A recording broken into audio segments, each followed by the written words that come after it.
नमस्कार, दीप्स किचन मराठीमध्ये मी दीपाली आपलं मनापासून स्वागत करते। चला तर मग आज मी तुम्हाला कुठली रेसिपी दाखवणार आहे ते आपण पाहूया। तर आज मी तुम्हाला चवळीची रस्सा भाजी करून दाखवणार आहे। मी इथे 1 वाटी चवळी घेतली होती आणि चवळीमध्ये 1.5 ग्लास पाणी घालून चवळी 2 तास भिजवून घेतली आणि त्यानंतर गॅसची फ्लेम मीडियमवर ठेवून कुकरच्या 3 शिट्ट्या घेऊन मी चवळी शिजवून घेतलेली आहे। चवळी एकदम छान शिजलेली आहे। मी चवळी आधी शिजवलेली आहे। इथे एक मोठा कांदा मी बारीक कट करून घेतला, एक मोठा टोमॅटो कट करून घेतलेला आहे। अर्धा चमचा जिरे, अर्धा चमचा मोहरी, अर्धा चमचा हळद, 1 चमचा धने पावडर, 1 चमचा बेडगी मिरची पावडर ही कलर साठी घेतली, 1 चमचा माझा घरगुती कांदा लसूण मसाला आहे। तिखटाचं प्रमाण तुम्ही तुमच्या आवडीनुसार कमी किंवा जास्त घेऊ शकता। थोडी कोथिंबीर, चवीनुसार मीठ लागणार आहे आपल्याला। आणि वाटण्यासाठी मी ते 10 ते 12 लसणाच्या पाकळ्या घेतलेल्या आहेत, अर्धा इंच आलं, अर्धा चमचा जिरे आणि एक छोटा तुकडा मी वाळलेल्या खोबऱ्याचा घेतला होता, तोही मी कट करून घेतलाय। तुम्ही ओलं खोबरं वापरलं तरीही चालेल। आणि थोडी कोथिंबीर घेतली। आपल्याला याचं वाटण तयार करून घ्यायचंय। मी मिक्सरचं भांडं घेतलंय, त्यामध्ये कोथिंबीर घालते, आलं लसूण जिरे आणि खोबरं घालायचे आणि आता हे मी मिक्सरला वाटून घेणार आहे, बारीक करून घेणार आहे।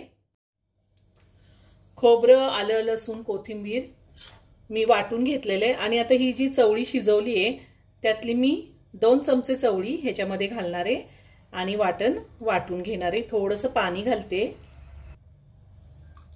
आणि आता हे परत मी मिक्सरला फिरवून घेणार आहे। मी पुन्हा हे मिक्सरला सगळं फिरवून घेतलेलं आहे। आपण असं वाटणामध्ये शिजवलेली चवळी घातली तर भाजी मिळून सुद्धा येते आणि भाजीला टेस्टही खूप छान येते। आता आपण भाजी करूया। मी गॅसवर कढई ठेवली, कढईमध्ये 2 चमचे तेल घातले, 2 मोठे चमचे तेल घातले। तेल गरम झाले, त्यामध्ये जिरे मोहरी घालूया। त्यातच आपल्याला कांदा घालायचा आहे। कांदा मी एकदम बारीक चिरून घेतलेला आहे।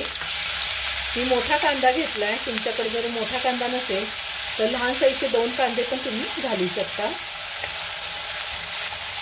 कांदा आपल्याला हलक्या गुलाबी रंगावर परतून घ्यायचा आहे।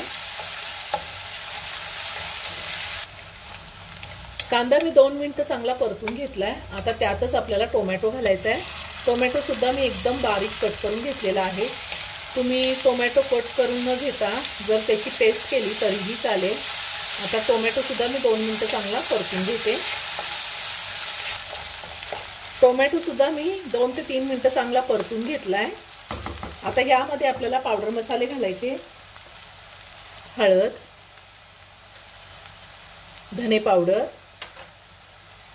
बेडगी मिरची पावडर ही कलर साठी घातलेली आहे आणि कांदा लसूण मसाला। पुन्हा सगळं व्यवस्थित मिक्स करून घेऊया।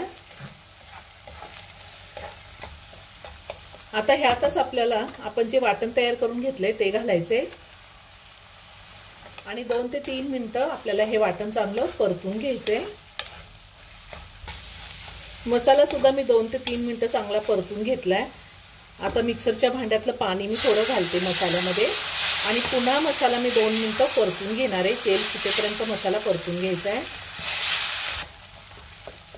मसाला सुद्धा मी पुन्हा चांगला एकदा परतून घेतलेला आहे। छान तेल सुटले।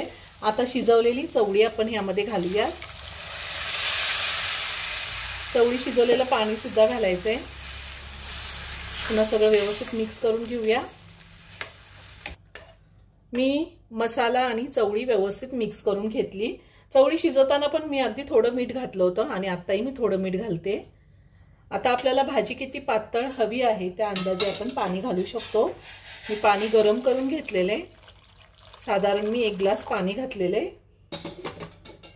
गरम पाणीच घालायचंय आपल्याला। सगळं व्यवस्थित मिक्स करून घेऊयात। आता मी साधारण 5 ते 6 मिनिटं भाजी चांगली उकळून घेणार आहे। गॅसची फ्लेम मी मीडियमवर ठेवलेली आहे। 5 ते 6 मिनिटं मी भाजी चांगली उकळून घेतलेली आहे। खूप छान झाली भाजी। वरतून मी थोडी कोथिंबीर घालते आणि भाजी एका बाउलमध्ये काढून घेते।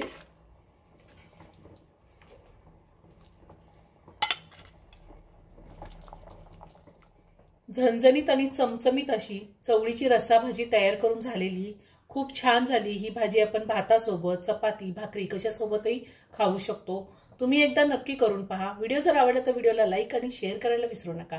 रेसिपी आवडली असेल तर कमेंट करून नक्की कळवा. पुन्हा भेटूया अशाच एका छानशा साध्या आणि सोप्या रेसिपी बरोबर. धन्यवाद.